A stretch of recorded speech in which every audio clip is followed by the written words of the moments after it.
I haven't made one of these videos in a long time, but I've been struggling and reading a lot more in the Bible. And, well, y'all know I just lost Izzy, my puppy, my best friend for the last 14 years.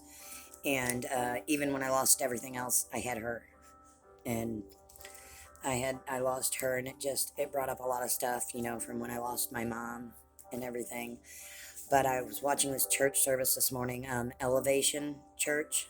Um, It's the first time I ever seen that pastor or that church or anything. But if you're a Christian, you know that just as well as the devil will use God's people, God will use his people too. So if this is a bad church, God still delivered me a good message.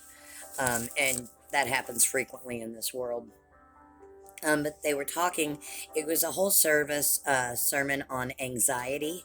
And I can relate on the anxiety level. I'm, borderline agoraphobic at this point, so I can relate on that. And it was just, even though his sermon was based on anxiety, it spoke to me more as an addict in recovery and what I went through getting clean, what I went through when I relapsed. Pretty much one of the hindsights where you can see how it all played out. And that's where these verses that they discussed really spoke to me. Yeah, it works on an anxiety level too if you're not, an addict. But it just really spoke to me as an addict. It was in First Peter, and it starts at 5:8, and it says, "Be alert and of sober mind. Your enemy, the devil, prowls around like a roaring lion looking for someone to devour." Okay, tell me. I mean, I'll go to the next verse too, but tell me, to me, that's the way I look at drugs. Honest to God, all of them, each and every one of them. You got people say meth's worse than this, heroin's worse than that. Uh, they're all bad. You know what I mean? I mean bad, and I'm not talking about marijuana. I'm talking about, real drugs. Like even the ones you get from the doctor can be bad if you don't need them and you don't use them properly. They can be bad if you do too, but what are you going to do when you're in extreme pain? But that's not the point here. Basically, the way I see this verse, be alert and of sober mind, okay? How many times, and I'm speaking to the addicts right now, how many times did somebody get one over on you just because you was too messed up to realize that's what was going on? Okay? The devil needs you to be messed up so that you don't recognize that that's what he's doing when that knock comes to your door or that phone call comes. The devil needs you foggy. He needs you not thinking clearly. He needs you angry and hyper focused on how this one chick talked behind your back and this one dude ripped you off and all of the crap that you go through as an addict. And because if you're focusing all that, you don't see that he's taken your whole family. He's destroying everything you love. And then the next verse is resist him, standing firm in the faith, because you know that the family of believers throughout the world is undergoing the same kind of sufferings.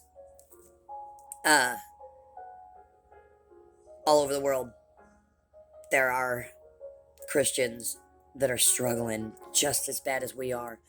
Why? Because the devil don't like you.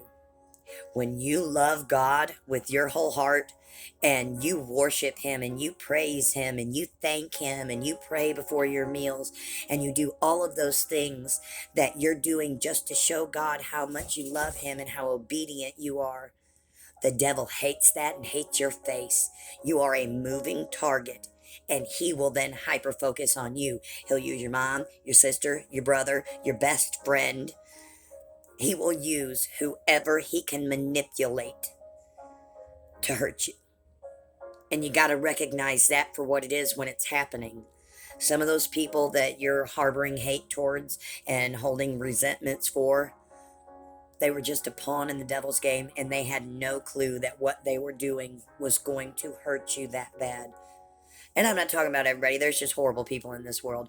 But I'm talking about people that you loved with all your heart and they hurt you and you never saw it coming, and they act like they're real sorry.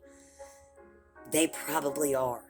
You know what I mean? I've been used by the devil to hurt people before, and I didn't even know that's what was going on. You know what I mean? It's basically with the lion roaring and be of sound mind and stand firm in the faith, you got to keep your head clear. You have got to keep your head clear because you just have no idea the form he's going to take or what he's going to use to hurt you. I mean, I'm not going to go political, but how about everything political right now is just a big chaos, and he's using one side to hurt the other, and using that side to hurt the other, and he's just tickled pink with the state of this world right now. The devil is just tickled pink with the chaos that he has created. I thought that I lost everything when she took my grandson away. That was what brought me back after losing grandpa and me losing my mind. It brought me back. God brought me back, because he gave me something to fight for, something bigger than myself, something for me to love. And when I lost that, I know the devil thought that I was going to go back into my old ways, and I've laid there bawling and spoken out loud. No matter what you take from me, no matter how you hurt me, I am not going to lose my faith. And I wish the same for all of you guys. I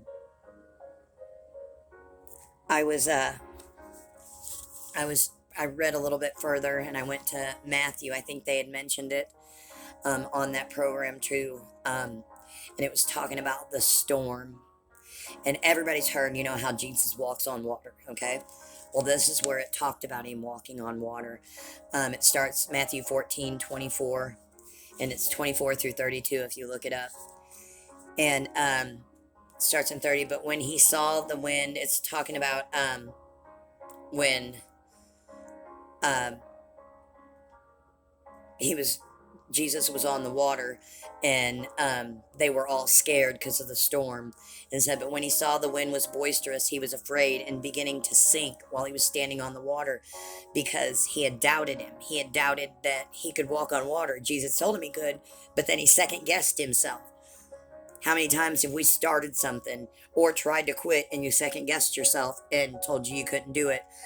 Well, as he started doubting himself, he cried, saying, Lord, save me. And immediately, and I do believe in all translations, that's what that verse says.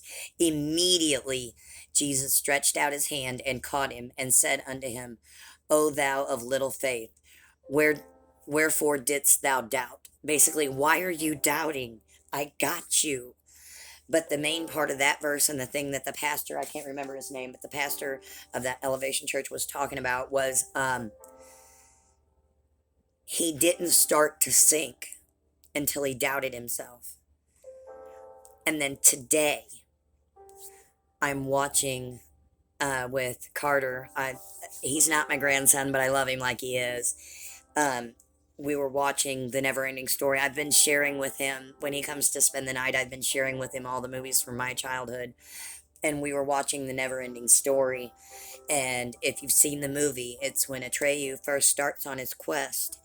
And he's in that swamp where he's struggling.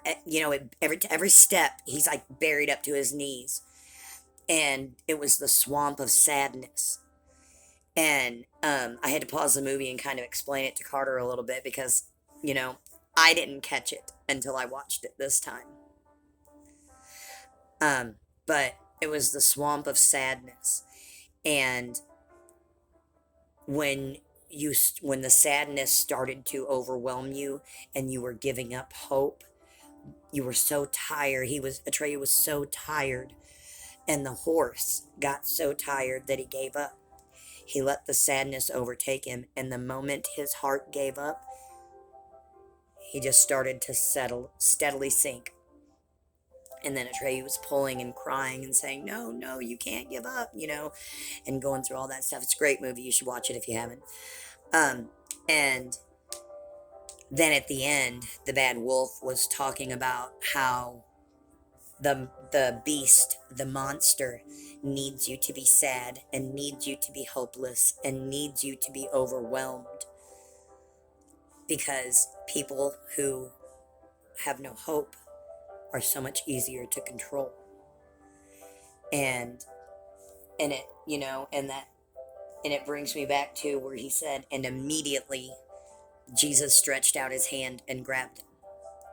That's why we have to stay close to Jesus. Imagine if you were so far he couldn't reach you. You'd drown before he got to you. He's there for us. All we have to do is seek him. That is literally it. You have to seek him with your heart. It doesn't even involve anybody else. You don't need anybody else to have a relationship with God. I don't know who needed to hear this. I don't know if anyone needed to hear this. I watched the program this morning, and I procrastinated making this video all day. I had to do it. So I don't know if you're the one that needed to hear this, even if there's only one person. He'll be right there. All you got to do is call to him. All you have to do is call to him. I promise. I've got 9 years today from methamphetamine and opiates. And anybody can do it. Especially with God. I can't remember where the verse is at, but it says straight out, if God be for me, who can be against me? Though thousands or hundreds or thousands may rise up against you, you won't be hurt. I have a terrible memory, so I don't remember all the verses, you know what I mean, exactly how they are. It's so funny, my pastor used to laugh at me so much. Where he was talking about where that happened, and he did that, and then that ignorant guy did that, and my pastor would just laugh. He said, I have never heard anybody. I was like, well, I'm trying to learn, and I'm keeping it real. I'm babbling now, but I hope I did help somebody. Have a good day.